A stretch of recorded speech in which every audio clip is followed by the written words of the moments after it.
Assalamualaikum warahmatullahi wabarakatuh. Perkenalkan, nama saya Saadatul Listiana.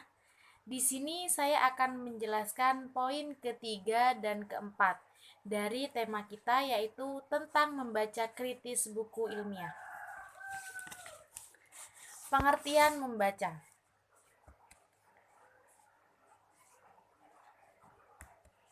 Membaca merupakan salah satu jenis kemampuan berbahasa tulis yang bersifat reseptif, karena dengan membaca, seseorang akan memperoleh informasi, ilmu pengetahuan, dan pengalaman-pengalaman baru.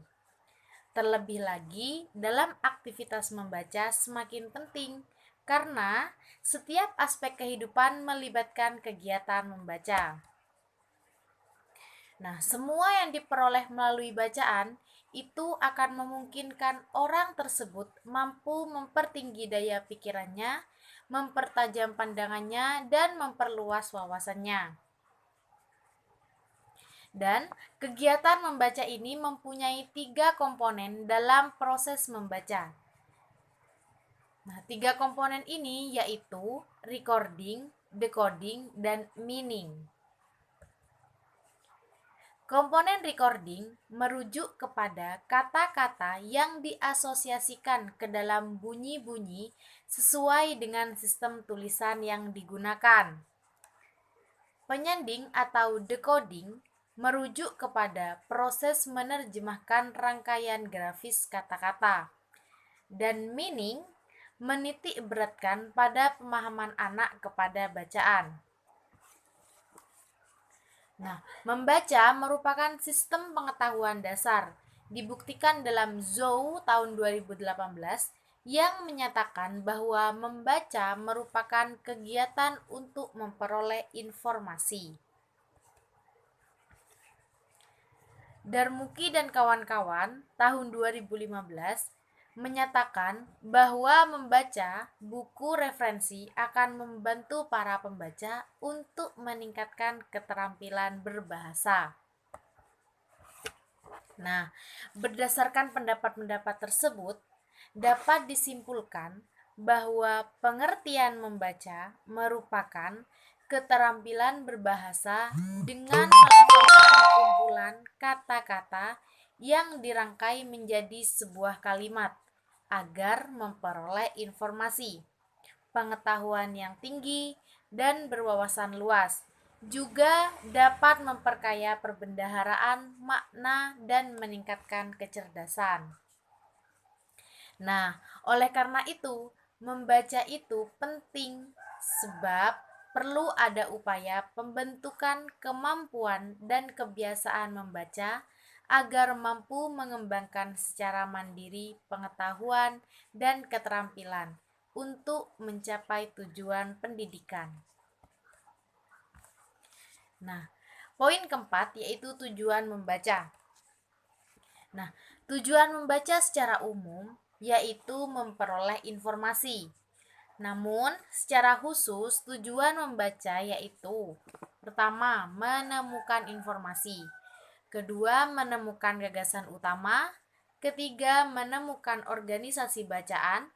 Keempat, menyimpulkan. Kelima, mengklasifikasikan. Keenam, menilai. Tujuh, membandingkan atau mempertentangkan. Dan kedelapan, untuk memperoleh kesenangan, untuk mengaitkan informasi baru dengan informasi yang telah diketahui.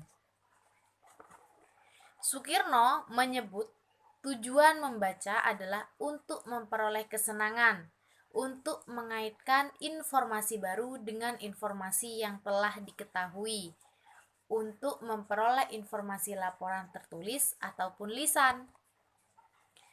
Hal ini diperkuat oleh Aini yang mengungkapkan bahwa tujuan membaca yaitu memperoleh banyak informasi yang mencakup isi dan memahami makna yang terkandung dalam bahan bacaan.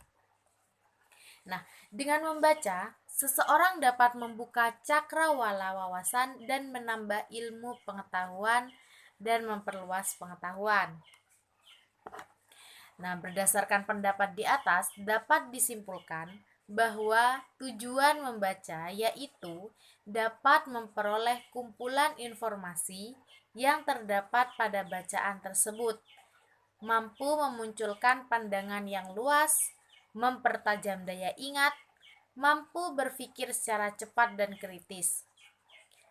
Tujuan membaca juga merupakan usaha untuk memperoleh keberhasilan dalam pemahaman terhadap argumen-argumen yang logis, memahami isi bacaan dan membandingkannya dengan sumber lain, termasuk dengan yang telah pembaca ketahui dalam bidang itu.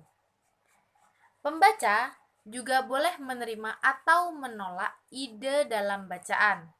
Memahami dalam konteks penelitian ini adalah memahami isi teks bacaan, mengidentifikasi strategi yang cocok, memperbaharui pengetahuan tentang topik bacaan, mengaitkan informasi baru dengan informasi yang telah diketahui, memperoleh informasi untuk mengkonfirmasikan atau menolak prediksi, menampilkan suatu eksperimen atau mengaplikasikan informasi yang diperoleh dari struktur teks dan mempelajari struktur teks. Sekian dari saya. Nanti poin selanjutnya akan disampaikan oleh rekan saya.